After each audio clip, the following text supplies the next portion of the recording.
안녕하세요. 오늘 이제 제2과 아모스서 4장에 관해서 같이 여러분들과 나누기를 원합니다. 지난번에도 보셨던 것처럼 이게 뭐 제가 준비를 하지만 보시고 또 관점이 좀 다를 수도 있으니까 편한 대로 취하시고 또 불편한 것들은 취하지 않으셔도 좋겠습니다. 여러분들 준비하는데 조금이라도 백그라운드에 도움이 될 수 있을까 해서 이것을 준비하게 되었습니다. 오늘 이제 3장과 4장인데 본문 말씀은 4장입니다. 그래서 3장과 4장의 배경을 이해하라. 그래서 파워포인트 슬라이드를 보여드리는 것처럼 이제 3장에서는 계속해서 그 공과에도 보면 이제 그 신탁이라는 표현을 써서 근데 오라클을 이제 번역을 해서 신탁인데 쉬운 단어는 아닌 것 같습니다. 하나님께서 말씀하셨다 이런 뜻인데 계속해서 3장에 보면은 아모스가 여호와께서 이르시기를 하나님께서 여호와께서 말씀하신즉 여호와의 말씀이다. 여호와의 말씀 이런 말씀을 계속해서 리피트하고 있기 때문에 공과 저자는 이것을 이제 신탁이다 또는 오라클이라 이런 단어로 표현을 했습니다. 이렇게 얘기하는 것은 그 당시에 이제 아모스가 얘기할 때 아모스로 해서 7장에 가보면 우리가 본문에는 해당이 되지 않지만 7장에 가보면은 예언을 하지 못하도록 이제 막는 사람들이 있어서 그 말에 대항을 하기 위해서 이 말을 했다고도 생각해 볼 수 있을 것 같습니다. 그리고 아모스는 이스라엘이 하나님의 선민이기 때문에 하나님께서 그들의 죄악을 눈 감아 주실 것이라 하는 그런 주장이 옳지 않다고 얘기를 하면서 3장에 보면은 이런 얘기를 하고 오히려 그들이 하나님의 선택을 받은 선민이기 때문에 더 분명히 하나님께서 심판을 내리실 것이라 하고 말씀을 하고 공과의 이제 16페이지에 셋째 줄에 다섯 줄에 그런 설명이 되어 있는데 이 번역을 하다 보니까 말이 조금 불편해서 제가 다시 한번 요약을 했습니다. 그리고 지난번에도 말씀드렸던 것처럼 이 당시에 국제 정세가 어떤 면에 있어서는 이스라엘이나 유다가 모두 번영을 누리는 그런 시기였습니다. 그렇게 번영을 누리는 정치적으로도 그렇고 경제적으로도 그렇고 그런 중에도 사람들이 자기의 사치를 위해서 어려운 사람들, 연약한 사람들, 가난한 사람들 돌아보지 않고 오히려 그들을 학대했던 그런 분위기를 지난번에도 말씀을 드렸습니다. 그러면서도 또한 자기들의 그 잘못을 은폐하기 위해서 하나님 앞에 나가서 제사, 엉터리 제사였죠. 모두 우상에 드리는 제사들이었는데 그것들을 통해서 자기 죄악을 은폐하려는 그러한 시도를 했던 그런 사람들이었습니다. 이런 사회적인 배경이 우리가 잘 아는 것처럼 8세기, 기원전 8세기의 아모스나 호세아 또는 그 북이스라엘에서 예언했던 사람들이죠. 그리고 남한국에서는 이사야나 미가 같은 선지자들이 나타냈던 그러한 배경인 것을 우리가 알 수가 있습니다. 사람들은 결국 그들의 말을 듣지 않았지만 하나님께서는 이런 선지자들을 통해서 말씀을 주시고 결국은 그들이 듣지 않음으로 멸망을 당하게 되었습니다. 계속해서 우리가 주시해야 될 것은 물론 이제 임박한 그런 심판에 대한 얘기들이 계속 리피트되고 있지만 중요한 것은 이러한 가운데서 하나님께서 결코 세우신 계획을 포기하지 않으셨다는 그러한 것을 우리가 생각해 볼 수 있겠습니다. 3장 7절에도 보면은 여호와께서 자기의 비밀을 그 종 선지자에게 보이지 아니하시고 결코 행함이 없으시다 이렇게 얘기를 하고 또 말씀하시기를 비록 그들이 심판으로 멸망을 당하지만 그 가운데서 하나님께서 계획을 따라서 일하시고 있다는 것을 계속해서 보여주고 있습니다. 지난번에도 말씀드렸고 오늘 본문에 3장에 나오고 또 다음번에 5장에 나오고 9장에 나오지만 하나님께서는 남겨진 자들을 통해서 결국은 하나님의 계획을 이뤄가시는 그러한 하나님의 계획에 대해서 말씀하고 있다는 것을 다시 한번 얘기해 보면 좋을 것 같습니다. 그리고 이제 공과에 보면은 16페이지에 10째 줄에서 11째 줄 또는 17페이지에 3째 줄에서 이런 얘기를 하고 있습니다. 3장 마지막 부분에서 사치한 자들에 대해서 하나님께서 심판하시겠다고 얘기를 하셨는데 그것이 이제 연결되어서 4장의 심판의 얘기로 넘어가고 있는 것을 공과에서 지적을 하고 오늘 이제 본문은 4장인데 3장의 말씀 끄트머리의 말씀을 연결해서 4장 뭐 잘 아시는 것처럼 처음에 쓸 때는 장과 절의 구별이 없었다고 얘기를 하고 있습니다. 그래서 그렇게 해서 4장으로 넘어가시면 좋을 것 같습니다. 그래서 첫 번째 이제 본문 연구 첫 번째 것이 그들이 사치에 탐닉했다. 이제 번역은 부패한 이스라엘인데 indulge라는 한 단어로 제목을 잡았었습니다. 그래서 사치에 탐닉한 이스라엘 백성들에 대한 그런 얘기를 하고 있습니다. 그래서 본문 읽어보시면은 그 바산의 암소라는 그런 표현을 쓰고 있습니다. 아모스를 통해서 이 사치에 탐닉하고 있는 이스라엘의 부유한 여자들을 책망하시는 그러한 구절로 4장이 시작을 하고 있습니다. 바산의 암소. 바산은 제가 이제 오늘 여기서는 보여드릴 수 없지만 파워포인트에 보시면 지도를 하나 카피해 놨는데 동그라미를 쳐놨습니다. 바산이라는 지역이 어디인지 지금으로 하면 갈릴리 북동쪽이 되겠습니다. 상당히 그 비옥한 땅이 있었던 동네에서 유명한 지역이라고 합니다. 그런 모든 짐승들이 다 살찌고 이제 그러한 지역인데 그런 지역에서 자라는 암소에 빗대어서 이렇게 사치하고 세상에 이제 몰들어 사는 사람들을 얘기를 하고 있습니다. 그들의 심판이 되는 것은 그들의 사치를 위해서 힘없고 가난한 사람들을 학대하고 그들을 압제했기 때문이라고 얘기를 하고 있습니다. 그들은 자신들의 그 사치란 생활을 위해서 남편들을 아마 계속 불의를 행하도록 그들을 종용했던 것 같고, 또 그 1절에 보면은 술을 좋아했던 사람들인 것 같습니다. 술에 빠져 사는 그런 사람들인 것 같습니다. 그래서 그때 보면은 그 가난한 사람들, 연약한 사람들을 이제 학대하고 압제했다 그랬는데, 그 단어들이 보니까 상당히 굉장히 그 극단적인 아주 그런 매우 강한 단어들을 썼습니다. 영어로는 oppress하고 crush라는 단어를 사용했는데, 그러니까 막 억압하고 그다음에 으깨어서 부시고 하는 그런 아주 가난한 사람들을 학대하고 억압하는 그러한 표현을 쓰고 있습니다. 그런데 지난번에도 말씀드렸던 것처럼 하나님께서는 가난한 사람들을 항상 돌보라고 이렇게 명령을 하셨습니다. 신명기에도 보면 15장 11절에 내가 내게 명령하여 이르노니 너는 반드시 내 땅에서 내 형제 중 곤란한 자와 궁핍한 자들에게 내 손을 펼칠지니라, 이렇게 말씀을 하고 있습니다. 그리고 잘 아시는 것처럼 마태복음 25장에도 보면은 그 양과 염소의 비유에서도 어려운 사람들을 돌보라 하는 그러한 얘기를 하고 있는 것을 우리가 알 수 있습니다. 그리고 잘 아시는 그 율법을 요약하면 하나님을 사랑하고 내 이웃을 사랑하라, 이렇게 요약을 하고 있는데, 어쨌든 하나님께서는 이렇게 모든 것들에 대한 이웃에 대한 사랑에 대해서 우리에게 말씀을 하고 있는데, 이들은 전혀 이웃에 대한 사랑이 없이 자신들의 그러한 사치에 또 부유한 생활에 탐닉을 하느라 하나님의 범죄했던 것에 대해서 말씀을 하시고, 그들이 결국은 어떻게 심판을 받을까에 대해서 말씀을 하고 있습니다. 그 보면 오늘 갈고리로 끌어서 낚시로 남은 자들을 이렇게 끌어간다고 얘기를 하고 있습니다. 그러니까 아수르의 멸망을 당할 것인데, 얼마나 잔인하게 아수르 사람들이 이 사람을, 이스라엘 백성들을 이제 데려갔는지에 대한 그러한 것을 표현을 하고 있는 것입니다. 나훔서에 보면은 이런 것들에 대한 조금 더 자세한 기록이 되어 있습니다. 그래서 지난번에 설교 중에 어떤 목사님께서 말씀하셨던 것처럼 이 아수르 사람들의 그 잔인성은 아주 역사적으로 기록이 있을 정도로 그들이 잔인한 사람들이라고 얘기를 하고 있습니다. 아까 말씀드렸던 그 다음 슬라이드에 보면 지도가 하나 가피되어 있는데, 그 동그라미를 몇 군데 쳐놨습니다.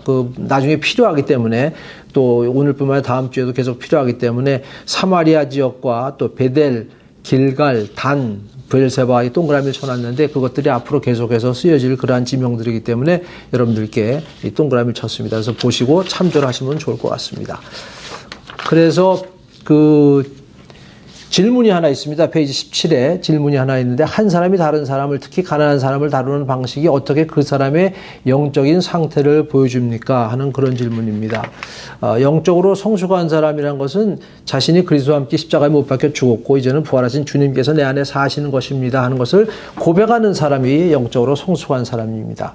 그런 사람들은 그리스도의 마음을 가졌기 때문에, 특히 가난한 사람들, 어려움에 처한 사람들에 대한 그러한 그리스도의 사랑으로 그들을 돌보게 마련입니다. 아까도 말씀드렸던 것처럼 마태복음 25장의 양과 염소의 그 비유에서 나중에 양과 염소를 갈라서 천국에 또는 지옥에 들어가는 것에 대해서 말씀을 하시는데, 바로 그 전에 나오는 그 비유가 달란트의 비유입니다. 그리고 그 전에 나오는 비유가 열 처녀의 비유입니다.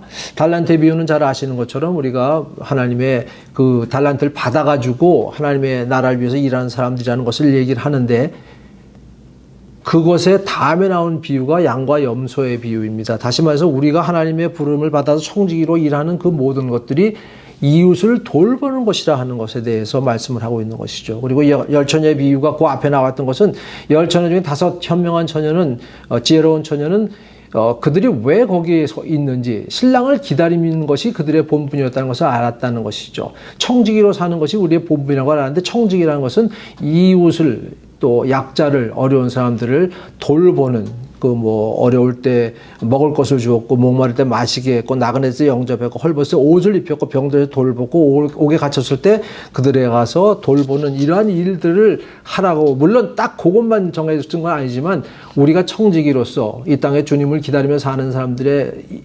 사람들로서 해야 될 일은 우리가 이웃을 돌보는 것이다 하는 그러한 것을 다시 한번 지적을 하면 좋을 것 같습니다.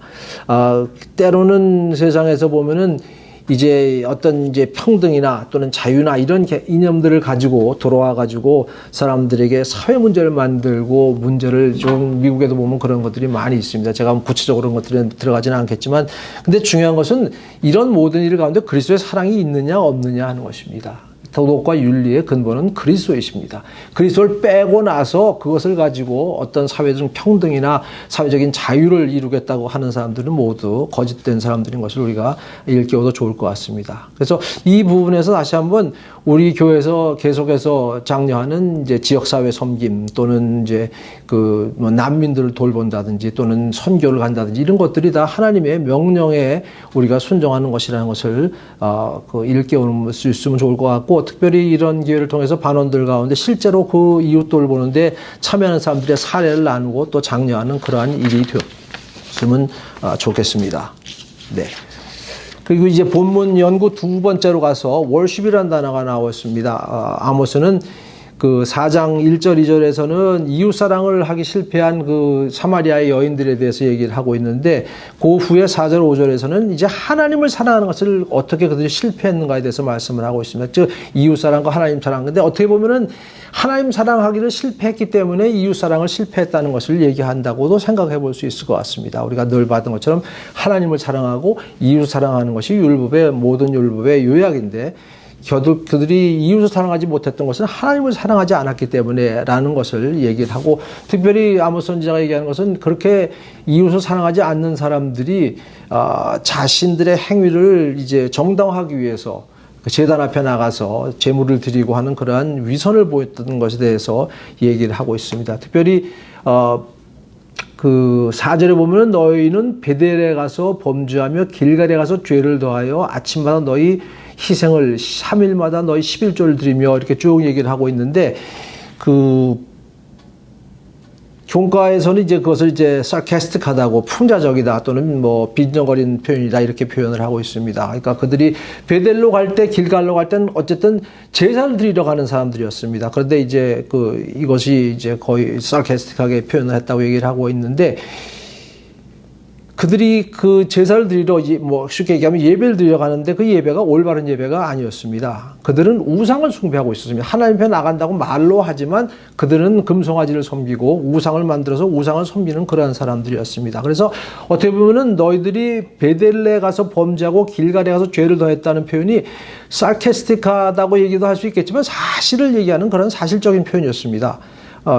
제가 그 지도에도 베델을 동그라미 쳐놨는데, 바로 이제 북왕국과 남왕국, 북이스라엘과 남유다의 경계의 바로 북쪽에 있는 북이스라엘에 속한 지역이었습니다. 베델은 공가에서 지적한 것처럼 원래 족장 시대로부터 내려오는 하나님의 예배 장소였습니다. 벳엘 하면 벳엘 하면은 하나님의 집이란 뜻입니다. 잘 아시는 것처럼 야곱이 하나님을 만나고 이제 그리고 나서 그 땅의 이름을 루스에서 벳엘로 바꿨습니다. 그래서 전통적으로 하나님을 만나는, 하나님을 예배하는 그런 장소였는데, 그 여로보암이 북왕국의 이제 북이스라엘의 왕이 된 후에 정치적인 목적으로 그 지도에도 보시면 단위는 북쪽에 있는 데고 베델은 남쪽입니다. 단과 베델에 이제 우상에 금송아지를 세우고 사람들로 하여금 사람들이 남왕국의 성전에 가서 예배 드릴까 걱정이 되어서 정적인 목적으로 베델이라는 남쪽에 있는 지역과 단이라는 북쪽에 있는 지역에다가 이제 금송아지를 만들어 놓고 그곳에 가서 사람들에게 제사를 드리라고 그렇게 했습니다. 그래서 그곳이 그런 모든 우상 숭배의 본거지가 되었던 것이죠. 그래서 호세아서에서 나중에 보면 또 얘기가 나오고 있지만, 호세아는 그 지명을 벳엘에서 벳아웬으로 바꿨습니다. 아웬이란 것은 이제 죄악 또는 뭐 악 이런 표현입니다. 그래서 하나님의 집이 아니라 악의 집이라는 이름으로, 물론 똑같은 지명은 아니고 그 지역 지명이라고 얘기를 하고 있는 사람도 있습니다. 근데 벳아웬이라는 이름으로 제가 호세아 4장 15절 말씀입니다. 찾아보시면 나중에 또 다시 나올 거니까 보시면 좋겠습니다. 그리고 길갈도 전에는 하나님 앞에 제사를 드리는 장소였는데 사무엘상 7장 16절에 보면은 지금은 우상 숭배의 중심이 되어서 있다고 얘기를 하고 있습니다. 호세아서에 보면 4장 9장 11절에 12장에 그 길갈이 어떻게 우상의 숭배의 본거지가 되어 있는가에 대해서 설명을 얘기를 하고 있습니다. 그래서 아모스는 그 당시에 사람들이 베델에 가서 길갈에 가서 제사를 드리려고 한다고 하는데 이것은 하나님 앞에 드리는 올바른 예배가 아니라는 것을 지적을 하고 있는 것입니다. 오히려 그것이 범죄의 행위라고 얘기를 하고 있는 것입니다.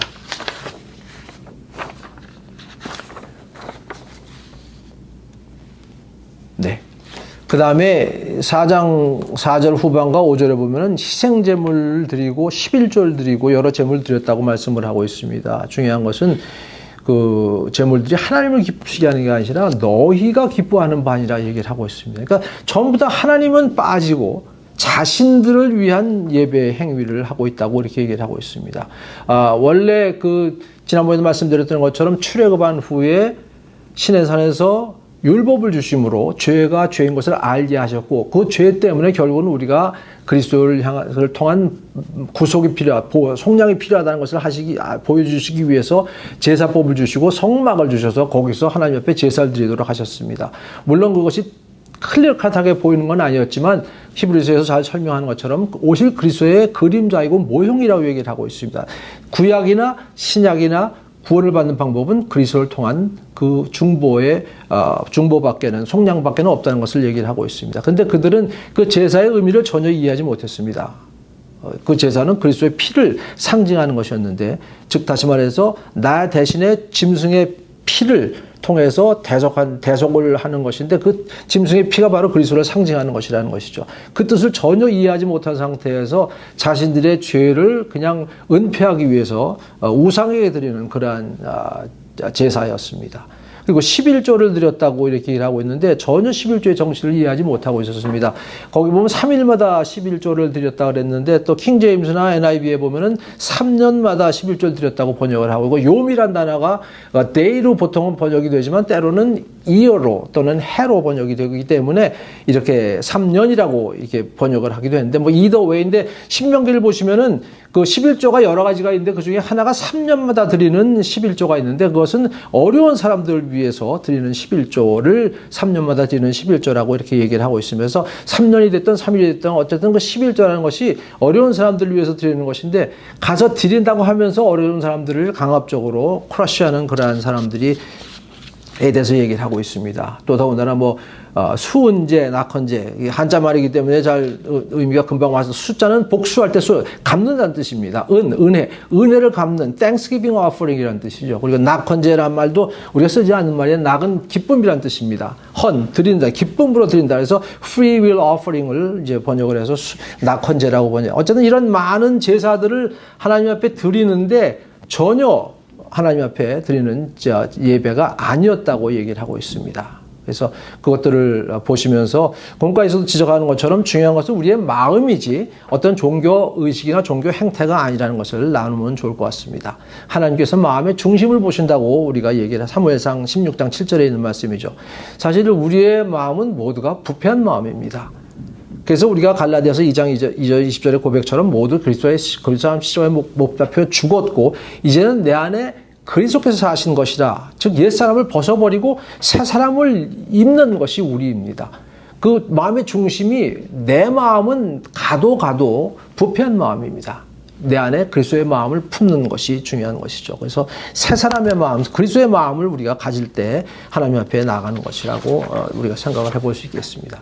그 19페이지의 질문이 1절, 3절에서 언급된 사람들의 방종한 행동이 어떻게 4, 5절에 나오는 그들의 예배를 드리는 방식에 영향을 줄 수 있을까요? 한 사람의 예배 행위를 어떻게 그 사람의 죄를 은폐하려는 시도가 될 수 있을까요? 이렇게 질문을 하고 있는데 이 공과의 저자는 이스라엘 백성들이 예배에 임하는 자세가 잘못되었다는 것을 지적하기를 원하는 것 같습니다. 그래서 예배에 임하는 그들의 태도는 다분히 자기중심적이었습니다. 예배의 중심은 하나님이셔야 되는데 전부 다 자기를 위한 예배를 하고 있었습니다. 자기를 만족하기 원하고 자기의 행동이 벌을 받을 것을 두려워해서 여러 가지 종교의식에 참여했던 그런 사람들이었습니다. 그래서 다시 말해서 종교의식을 통해서 자신들의 죄를 은폐하려고 노력했던 그러한 사람들이었습니다.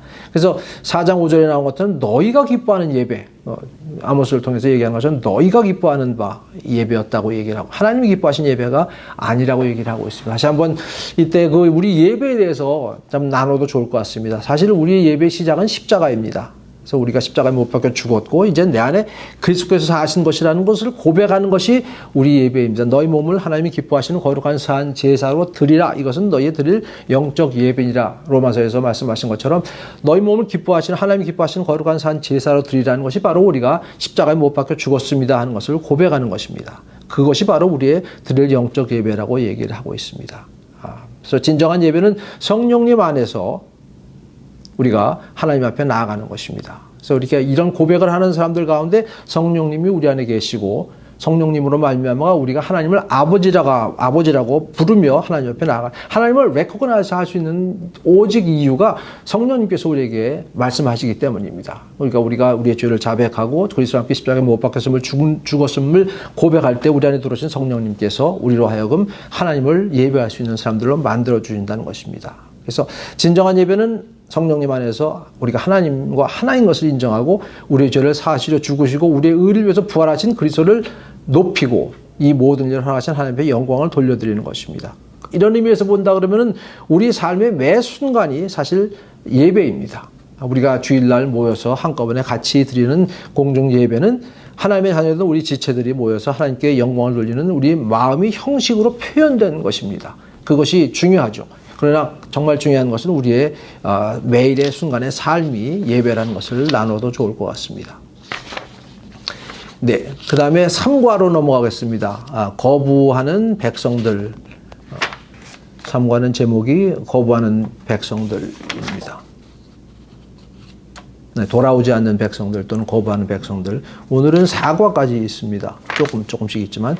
네, 그래서 하나님께서는 그 4장 6절에서 11절에 보면은 열거하지는 않겠지만 여러 재앙들 5가지 재앙을 리스트업하고 있는데 그런 재앙들을 보내서 이스라엘을 돌이키시려고 애쓰셨다고 말씀을 하고 있습니다. 그러나 이스라엘 백성들은 어느 것 하나에도 반응하지 않고 하나님을 거부했다고 얘기를 하고 있습니다. 그래서 이것들을 보면서도 우리가 하나님께서 얼마나 오래 참으시는 사랑으로 이스라엘 백성들을 기다리셨는가 하는 것을 우리가 볼 수 있고 또 동시에 얼마나 그 죄가 무서운가에 대해서 우리가 다시 한번 생각해 볼 수 있을 것 같습니다. 결국은 그 죄 문제를 스스로 해결할 수 없기 때문에 하나님께서 친히 육신을 입으시고 이 땅에 오신 분이 그리스도라고 성경은 얘기를 하고 있습니다. 그래서 마태복음 21장에 나오는 그 포도원의 농부의 비유를 이때 잠깐 나눠도 좋을 것 같습니다. 그래서 결국은 아들을 보냈는데 아들을 십자가에 못 박혀 죽게 했습니다. 그래서 하나님께서는 죄 없으신 그분의 흘리신 피로 우리의 죄를 속량하셨습니다. 참 어떻게 보면은 정말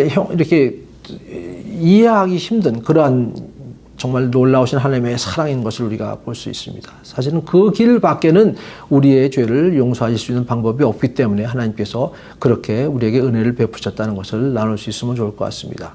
질문의 20페이지에도 질문이 하나 있는데 두 사람이 똑같은 재앙을 당하지만 어떤 사람은 하나님께로 돌아오고 어떤 사람은 돌아오기를 거절하는 이유는 무엇일까요? 이런 질문이 있는데 뭐 질문이 상당히 광범위한 질문이기 때문에 근데 성령으로 거듭난 사람과 거듭나지 않은 사람의 차이라고 생각할 수 있겠습니다. 거듭난 사람은 하나님의 주권을 인정하는 사람입니다.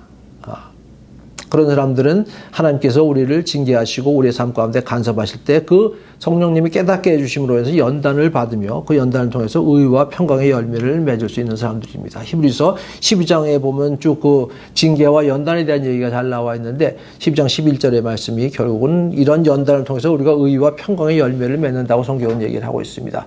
의외로 그 연단이라는 단어가 우리가 흔히 쓰는다면 거꾸로 하면 단련입니다. 트레이닝이라고 번역할 수 있는 그런 단어인데 이 연단이라는 단어가 연단이라는 그 얘기가 성경 많은 부분에 나오고 있습니다. 우리의 삶 가운데 많은 일들이 일어나는 것이 결국은 우리의 연단을 통해서 하나님 앞에 가까이 나아가는 그러한 하나님의 부르심이라고 우리가 생각을 할 수 있겠습니다. 그래서 그런 가운데 늘 하나님 말씀이 우리 가운데 있고 성령님께서 그 말씀을 통해서 우리를 깨닫게 하시는 것이 하나님의 은혜인 것이죠. 그래서 이 부분에서 그 돌아오는 백성들에 대해서 그렇게 얘기를 나눌 수 있으면 좋을 것 같습니다. 네. 그 다음에 또 오늘은 4번도 있습니다. 본문 연구 4번 준비하라, prepare 이런 20페이지에 있는데 이제 하나님께서 이런 모든 일들에 대해서 얘기를 하신 후에 이스라엘에게 임박한 심판에 대해서 준비하라고 얘기를 하고 있습니다. 그래서 이스라엘아 내가 이와 같이 내게 행하리라 얘기하시면서 준비하라. 그런데 그 12절에 보면 그러므로 이렇게 표현을 하고 시작을 하고 있습니다. 문장에. 그래서 어떻게 보면은 그 앞절에서 6절에서 11절이 그 앞절들에서 하나님께서 여러 가지 재앙을 통해서 그들에게 돌이키시고 간섭을 하고 애쓰셨지만 그들이 전혀 반응을 보이지 않았기 때문에 그러므로 하나님께서 이제는 마지막 심판을 그들에게 내리겠다는 그런 말씀으로 생각해 볼 수 있겠습니다. 그래서 12절에 이것을 내게 행하리니 하는 말씀은 뭐 단 이 장과 절을 구별했기 때문에 우리가 뭐 구별이 되어 있지만 그 앞에 있는 말씀들을 쭉 받는 것으로 볼 수 있겠습니다. 4장 2절 3절에도 보면은 그 재앙에 대한 말씀이 있었고 3장 14절 15절에서도 재앙에 대한 말씀이 있었고 그 앞에 우리 지난번에 봤던 2장 13절 16절에도 이 재앙에 대한 말씀들이 있었습니다. 그래서 이 심판은 4장 6절에서 11절에 나오는 그 5가지 재앙들 흉년이나 가뭄이나 수학의 실패나 전염병 무슨 건물의 붕괴 이런 것들보다 훨씬 더 이제 그 극단적인 그러한 심판이 올 것이다 하는 것을 얘기를 하고 있습니다. 미리 본다 그러면은 5장에 보면은 국민의 90%가 멸절당할 것이라는 그런 얘기를 하고 있고 4장에 우리가 봤던 것처럼 갈고리에 끼어서 그들이 끌려갈 것이라는 그런 잔인한 심판이 될 것이고 또 3장 14절에 보면 우상의 단을 이제 벌하시겠다 하는 그런 얘기가 있고 2장에는 우리가 지난번에 봤지만 아무리 용서를 해도 피할 수 없는 그러한 심판이 올 것이다 하는 것을 얘기를 하고 있습니다. 근데 한 가지 눈여겨보기를 원하는 것은 13절의 마지막에 보니까 그 재앙을 보내시겠다고 심판을 보내시겠다고 얘기를 하시면서 그의 이름이 만군의 하나님 여호와시라 이렇게 표현을 하고 있습니다. 그 만군의 여호와, 만군은 만은 뭐 천만 할 때 만입니다. 그리고 군은 군대입니다. 그래서 사바라는 단어가 지금도 군대를 이스라엘 말로 군대를 뜻하는 뜻이라고 단어라고 이렇게 얘기를 하고 있습니다. 그리고 그 잘 아시는 그 다윗이 골리앗과 싸울 때 나는 만군의 여호와의 이름 곧 내가 모욕하는 이스라엘 군대 하나님의 이름으로 내게 나아가노라 얘기했을 때 그 만군의 여호와 이럴 때도 만군 그러니까 전쟁과 또는 싸움과 승리와 이런 것들에 연결된 단어로 볼 수 있을 것 같습니다. 근데 이 만군의 여호와 만군의 하나님 여호와 이 단어를 지금 임박한 심판에 이렇게 이제 상황에서 이름을 다시 한번 리마인드를 시키고 있는 걸 볼 수가 있습니다. 그래서 조금 생각해 볼 수 있는 그런 구절인데 5장에 보시면은 계속해서 만군의 하나님, 만군의 하나님, 만군의 여호와 이런 단어들이 계속해서 그 표현이 되고 있습니다. 그래서 조금 한번 생각해 보시면 좋을 것 같습니다. 어쩌면은 이러한 모든 심판 가운데서 이게 끝이 아니고 하나님께서 이루시고자 하는 큰 원대한 계획이 있다는 것을 이 모든 전쟁을 통해서 하나님께서 이 죄의 문제를 해결하시기 위해서 그리스도를 보내시기까지 계획하신 그런 모든 하나님의 계획들이 이루어진다 하는 것을 설명하는 것이라고도 우리가 생각해 볼 수 있을 것 같습니다. 그래서 지금 이제 죄악으로 해서 심판을 받지만 이게 끝이 아니고 이 상황 가운데서 남은 자들을 통해서 우리를 구원하실 하나님의 뜻을 이루어 가신다 이런 뜻을 얘기를 하면서 그 13절에 보니까 산을 지으시고 바람을 창조하시며 그런 표현을 쓰고 있습니다. 즉 이 세상을 창조하신 하나님께서 자기 뜻을 사람에게 보이며 이스라엘 백성들을 통해서 늘 말씀을 해오셨고 우리에게 말씀하신 하나님에 대해서 얘기를 하시고 아침을 어둡게 하며 땅의 높은 데를 밟느니 이제 심판하시는 것을 얘기를 하고 있죠. 근데 그분께서 결국은 그분의 뜻을 이제 역사를 통해서 이루어 가신다는 그런 표현을 우리가 볼 수 있겠습니다. 12절에 또 보면은 내 하나님 만나기를 준비하라 이렇게 얘기하고 있는데 물론 심판을 준비하라 이런 뜻도 될 수 있겠지만 한 걸음 더 나아가서 이런 심판을 통해서도 결국은 자신의 계획을 이루어 가시는 분이 하나님이시라 하는 것을 말씀을 하시면서 이 하나님의 말씀하시는 것을 보라는 그러한 초청의 말씀으로도 우리가 생각해 볼 수 있을 것 같습니다. 그리고 한 가지 이제 그 마지막 부분에서 한 가지만 더 좀 지적하고 싶은 것은 이 모든 심판을 이루어 가시는 얘기는 정말 어떻게 보면 굉장히 네거티브한 그러한 디스멀한 장면들을 설명을 하시는데 심판을 이루시면서도 결코 하나님께서 이스라엘 향한 그리고 또 우리를 향한 사랑을 잊은 적이 없다는 그러한 것을 계속해서 포인트하고 있는 것을 볼 수 있습니다. 그렇게 심판 정말 거역하는 이스라엘 백성들을 심판하는 장면이 이제 12절에도 있는데 그 문장에서도 하나님께서 이스라엘아 이스라엘아 하면서 두 번이나 이스라엘을 부르시는 그러한 장면을 볼 수 있습니다. 이스라엘아 이스라엘아. 그리고 3장 12절에 지난번에도 잠깐 얘기했던 것처럼 3장 2절에 내가 땅의 모든 족속 가운데 너희만을 알았다. 정말 얼마나 그 거역하는, 사실 인간적으로 보면은 정말 포기해야 되는 그러한 부분인데도 결코 포기할 수 없는 하나님의 그 놀라우신 사랑. 그리고 지난번에도 좀 지적을 했던 것처럼 그 내 백성 이런 표현을 여러 군데에서 7장, 8장, 9장에서 계속해서 내 백성이라고 얘기를 하시고, 오늘은 거기서 내 하나님을, 이스라엘아 내 하나님을 만나기를 준비하라. 이런 심판 가운데에서도 말씀을 하십니다. 내 하나님, 내 백성 이런 표현을 쓰고 있습니다. 내 하나님이 나중에 9장에 가서 또 같은 표현을 내 하나님이라는 표현을 쓰고 있습니다. 그래서 이것이 우리를 향한 하나님의 사랑이라는 것을 우리가 생각해 보면 좋을 것 같습니다. 우리는 때로 신앙생활에 익숙해져 가지고 내가 하나님의 사랑을 받을 만한 그런 가치가 있는 사람이다. I deserve it. 이런 생각을 하고 착각을 하고 살 때가 있습니다. 근데 우리 조금만 생각해 보면 한순간도 우리가 더 이 세상에 살 수가 없는 그런 사람들입니다. 존재하는 것 자체가 하나님의 은혜라는 거라는 것이죠. 오직 구원을 받은 것이 은혜이고 오직 은혜로 지금도 살아간다는 것을 우리가 잘 기억한다면 사실 세상의 많은 문제들이 우리가 어렵지 않게 해결할 수 있습니다. 용서하지 못하는 것은 내가 용서받았다는 것을 잊어버렸기 때문에 용서가 되지 않습니다. 그래서 오히려 그런 상황이 오는 것은 용서받았다는 것을 기억하라고 우리에게 허락하시는 그러한 일이라고도 생각을 해볼 수 있을 것 같습니다. 또 4장 6절, 8절, 9절, 10절, 11절 계속해서 반복되는 표현이 있습니다. 그들이 돌아오기를 기다리셨다고 얘기를 하고 있습니다. 근데 그들은 결코 돌아오지 않았다. 또 계속해서 오래 참으시는 사랑을, 우리를 향한 사랑을 볼 수 있고, 그 사랑이 결국은 독생하신 그리스도를 우리에게 보내시고 우리의 죄를 위해서 죽으시고 사흘 만에 부활시키신 그러한 상이라고 성경은 얘기를 하고 있습니다. 그래서 주님께서는 그 사랑으로 지금도 참으시고 사람들이 주님 앞에 돌아오기를 원하십니다. 그래서 우리에게 교회를 허락하시고 교회의 여러 지체들이 되는 머리들인 그리스도를 통해서 그 사랑을 전하는 것이 우리의 삶이라고 성경은 얘기를 하고 있습니다. 그래서 저 어떻게 보면 굉장히 모든 것이 이제 심판 이런 얘기들이 나오는데, 그 가운데서 하나님의 사랑과 또 하나님의 놀라우신 은혜와 계획, 그리스도를 보내시기까지 하신 그런 모든 것들을 살펴보는 그런 시간이 되었으면 좋겠습니다. 감사합니다.